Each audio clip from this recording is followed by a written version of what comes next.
Saudari-saudaraku, kita bertemu lagi dalam acara episode pengajaran spiritualitas Santa Teresa dari kanak-kanak Yesus.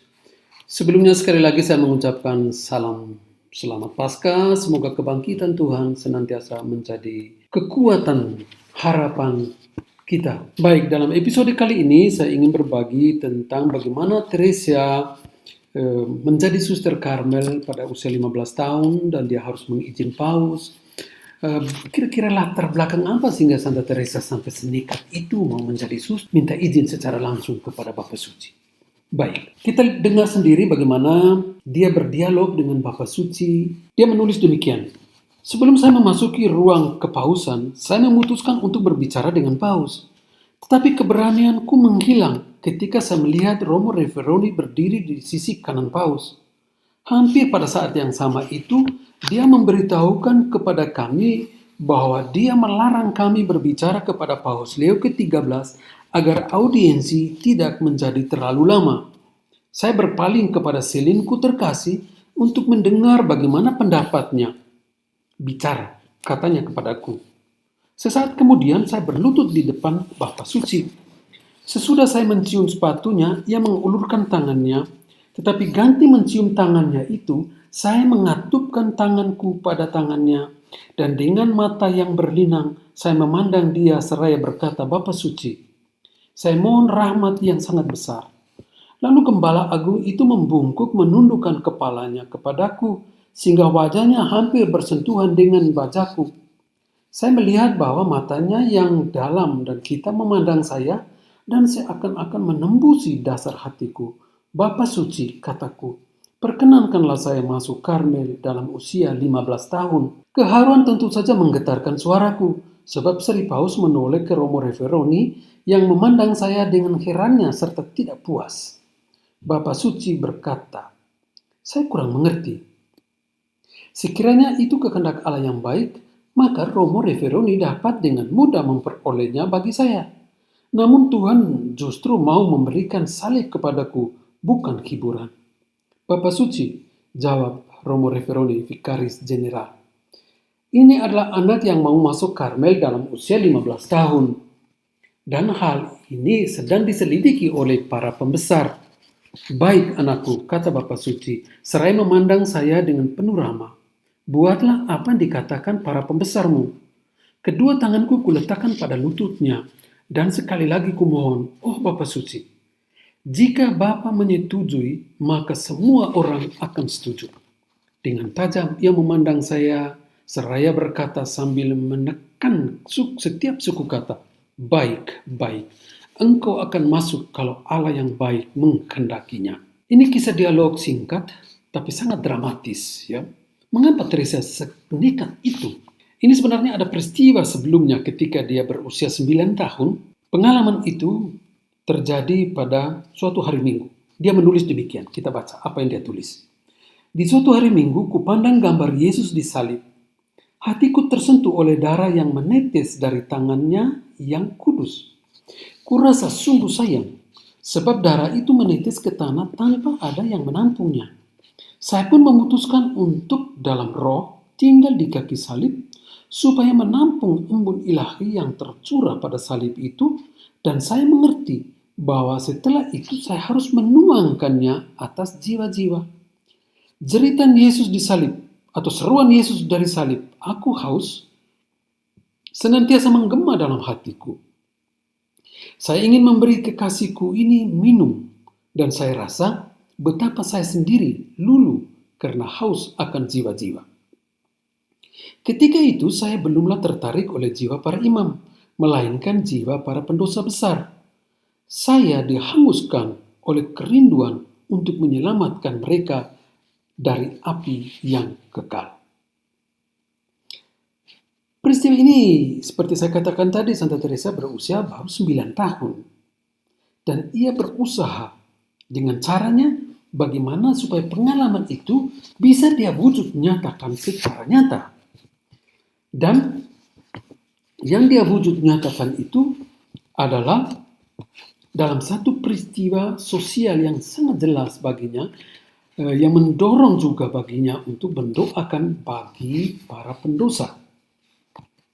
Nah, ada peristiwa pada saat itu, seorang yang bernama Pranzini yang akan dihukum mati oleh pemerintah Prancis, tetapi dia tidak mau bertobat.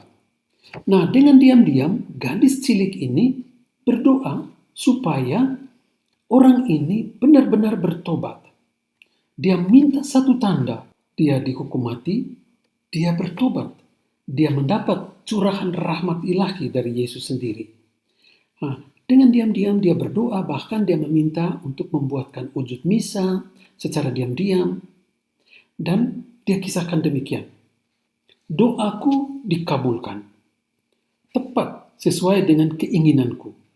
Walaupun Papa melarang kami membaca surat kabar macam manapun, saya berpendapat bahwa saya toh bukannya tidak taat kalau saya membaca berita tentang Pranzini. Sehari sesudah pelaksanaan hukuman mati, harian di La Croix jatuh di tanganku. Dengan tepat ku buka dan apa yang ku lihat? Air mataku memancarkan perasaan hatiku dan saya merasa terdorong untuk menyepi. Pranzini tidak mengakukan dosanya. Dia telah berada di tempat hukuman dan siap untuk dipenggal kepalanya, tetapi tiba-tiba dia menoleh dan meraih salib yang ditunjukkan seorang imam kepadanya, dan 3 kali ia mencium luka-luka suci Yesus.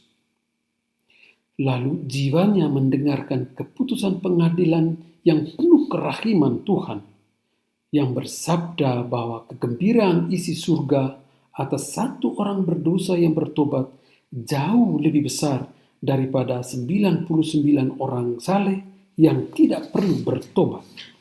Peristiwa ini, Teresa anggap bahwa Pranzini adalah anak sulungnya, anak rohaninya yang pertama, dan akan muncul anak rohani yang lain ketika dia menjadi Suster Karmel. Dia akan tekun berdoa bagi orang-orang berdosa. Karena dia yakinkan bahwa saya ingin memberikan mereka minum darah yang tak ternoda, supaya membersihkan mereka dari segala dosa. Itu keyakinan Teresa. Sehingga dia melihat Pranzini sebagai anak sulungnya. Dan dia katakan, sungguh tak terkatakan jawaban ini, pertobatan Pranzini ini. Semenjak saya menerima rahmat yang khas ini, keinginanku untuk menyelamatkan jiwa-jiwa semakin hari semakin bertambah. Seolah-olah Yesus mengatakan kepadaku seperti kepada wanita Samaria, berilah aku minum. Ini benar-benar suatu tukar menukar cinta.